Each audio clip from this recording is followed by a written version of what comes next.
Hello, I am Lisa LaRose. I am a comic creator here in Vancouver, and I'm interviewing comic creators in the local area for VanCAF Online. Hello, please introduce yourself, comic creator. I'm Doug Savage. I'm the creator of a couple of things.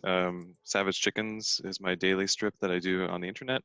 And then more recently, I've branched into doing comics for kids called Mousse and Rabbit Boy. And I've just started working on the fourth book in that series. So yeah, that's what I do. You got your start doing Savage Chickens, which were like doodles on Postit Notes. Yeah, they still are.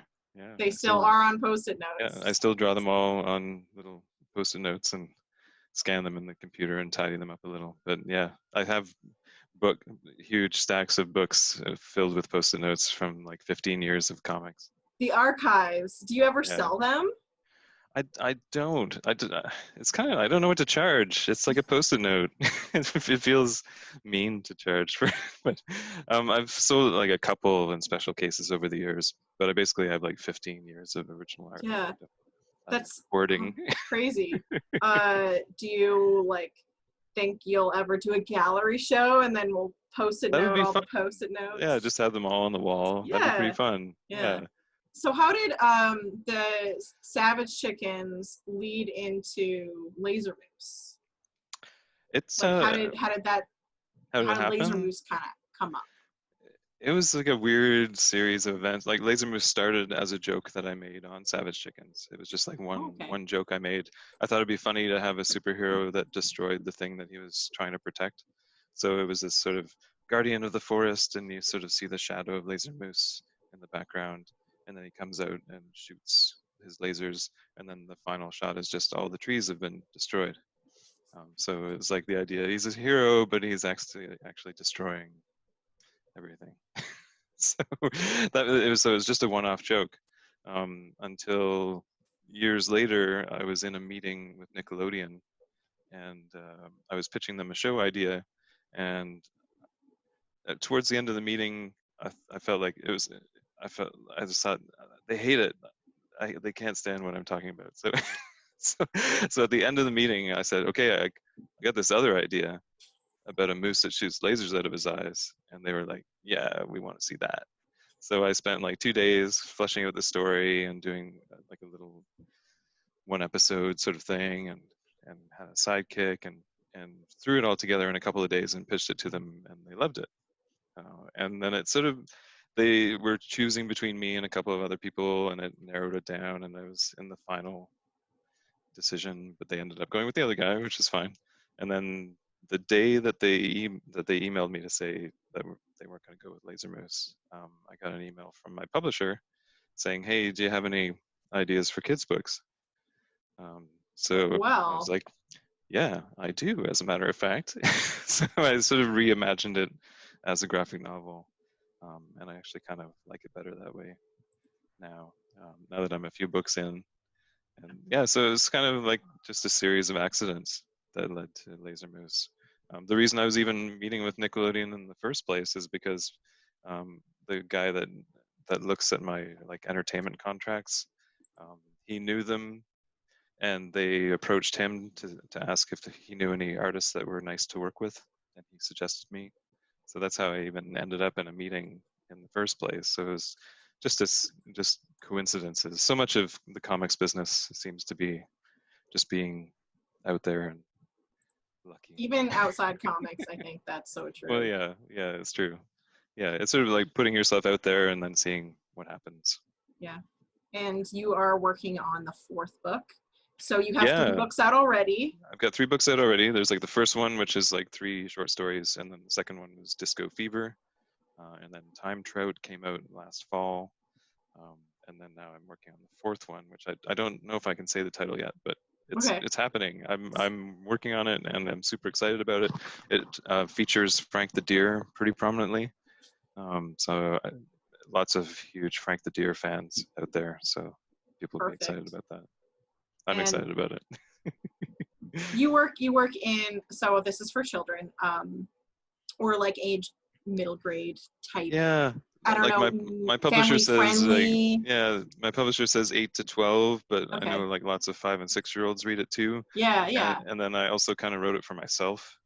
So it's really kind of all ages. I mean, I also do middle grade, but it's Yeah, because that's yeah, what I read. That's the yeah, age target that I read. So I'm like, I'm doing it for me, exactly. but this is I just kind of think what you I kind of like. have to. I think it has to be interesting to you. It has to be a story that you want to read to come off really authentic. Do you have more comic ideas for the future, or are you gonna be doing Laser Oh Moose yeah. forever? No, I've got tons of ideas. I've got too many ideas. I've got some stuff my agent is actively out there pitching, Cool. like new series. I've got ideas for picture books, like shorter picture book styles for a younger audience. So I've got that on the go, and then like larger graphic novel series. But I also have like ideas for at least 5 or 6 more Laser Moose books, so I could just keep trucking on those for a while too. Um, yeah, it's just like how much time do I have, and like in the day to get comics done, and it's just kind of scheduling. And do you have other work? You're not just full-time comics. What No, kind of yeah, balance is that? I have a day job still. I work as an editor at a giant software corporation, editing software manuals and things like Okay. that. So I like to tell people it's the opposite of being a cartoonist, and it kind of is. It uses like a different part of my brain. There's crossover. Like I find if I'm working on a book, I bring a lot of those project management skills from my day job. Like I've got to do a work back schedule, and I've got to get this done by this time, and I use a lot of those day job skills to make comics. And then lately I've been using comics at work because they're really interested in communicating through visual medium, and comics are sneaking into technical documentation. So actually I spoke at a little convention in Germany a couple of summers ago talking about how to use comics in technical documentation.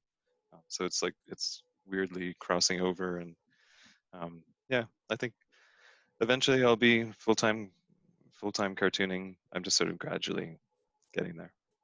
What's one thing you hope people take away from your work? Like, Um, wow. is this too deep for Laser Moose? No. I think with Savage Chickens and Laser Moose, Yeah. it's all about making people laugh. I knew you were gonna say that. But But it's so true. it's like It's a good answer. it's making people laugh, and I think that's really important. I think it because I think it's kind of connected with having hope for life and for civilization. Which is extra important Yeah, right now. I think like a lot of my Savage Chicken stuff can be considered quite cynical, because I'm making fun of office jobs and things like that. But there's a core of we can do better. We can live better lives, and I'm making fun of the office situation because it is comical. And if you stand outside of it and look at your cubicle from outside, you think, wow, people live like that. That's weird. And it's just stepping back allows you to look at it with fresh eyes and see, yeah, humans are weird, and we should laugh at that, and or maybe change things. Maybe we shouldn't live like that. So, What's your favorite part of the creative process? You write and draw your own comics. yeah, I do it all. Yes. What's the I best think part? What's the worst part? it's tough because I like all the parts, like for That's different actually reasons. strange for Yeah, me to hear. yeah. It's kind of because it's like a different. Sometimes inking is fun because you can just kind of turn off your brain and think of the line.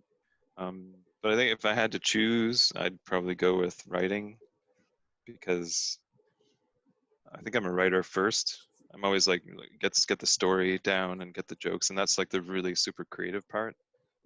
The drawing is more like the execution of the vision the thing that I wrote, trying to make it look like it does in my head. Um, so I think writing is the most creative part. Do you have Yeah. fear that people won't like your next work? Does that ever haunt Yeah. you? Well, sometimes I wonder, like, but you can't think about it too much because you just become paralyzed. Yeah.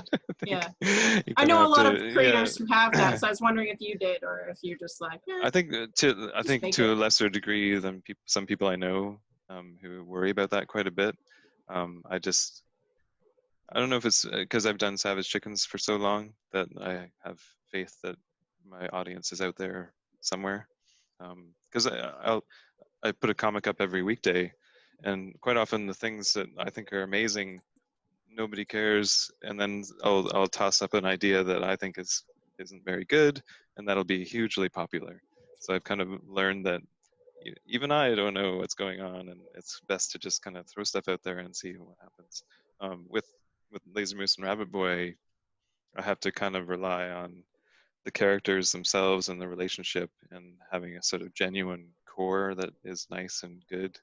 And as long as I stick to that and be true to that sort of core relationship, then people will be okay with whatever I do with that. The last book is about time travel, and it's just a crazy mess because it's time travel. Yeah. So I was like a little worried about that one because it was hard to write, and it was a convoluted subject that you have to explain to kids, but don't explain too much because you don't want to be explaining stuff all the time because that's boring. So I was nervous, but then I've heard from kids who've read it, and I didn't need to worry. Yeah. Is there advice you would give to new comic creators, people who haven't made a comic yet, who want to? Mostly just actually do it, and like I know a lot of people who are like working on a comic, and they don't want to show anybody. They want it to be perfect before they put it out there for others to see, and I would not do that. Because you'll always question it and think it's not quite perfect. And then when you do finish it, you'll be like looking back at those early pages and thinking, well, those aren't quite as good as the later ones. Maybe I should just redo the whole thing. You can second guess yourself too much, and I think it's more important to complete the work and put it out there. And that's why it's sometimes good to start small, and like short stories. I do like a daily strip that is self-contained in that day, so that's easy. But I know people that start with short stories like 10, 12 pages, doing work for anthologies and things like that. That's a great way to start because you finish it, you have a piece that you put out there, and by doing that, you have a sense of completion. Like, hey, I did this thing. I'm a cartoonist for real. Look, I did it, which is good. It kind of keeps you going, but it also sort of puts you out there in the world. Most of the opportunities I've had with cartooning are just because I'm making comics every day and putting them out there, and people see them, and you can't beat that for publicity and making connections and finding opportunities. My first agent, she found me because she was at a cocktail party in San Francisco and was eavesdropping on the next table, and they heard the person say Savage Chickens, and they were talking about being at a concert, and the woman on stage said, hey, you should read Savage Chickens.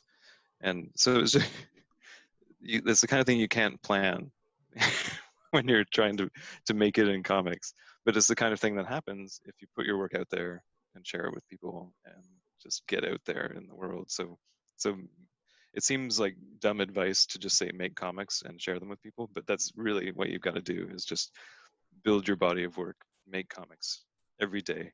I've posted almost 4,000 comics online. Wow. But just it's just one at a time every day, and it's being stubborn about it and just keep producing and keep doing things, and your work will get better over time. So is there a place to follow you online? Multiple places? Can you tell us how to see your work, how to buy your work, anything like that? Oh gosh, I'm on savagechickens.com. I've also got like an artist website at dougsavage.com. And then there's lasermooseandrabbitboy.com. You can also find my stuff on bookstores and Amazon and stuff. I'm on Instagram as Savage Chickens. I'm on Twitter as Savage Chickens. All the social medias. Though not TikTok. I don't get that one yet. Anyway, it's been great having you. Thank you so much for this interview. And awesome. thanks everyone who's been watching for VanCAF Online.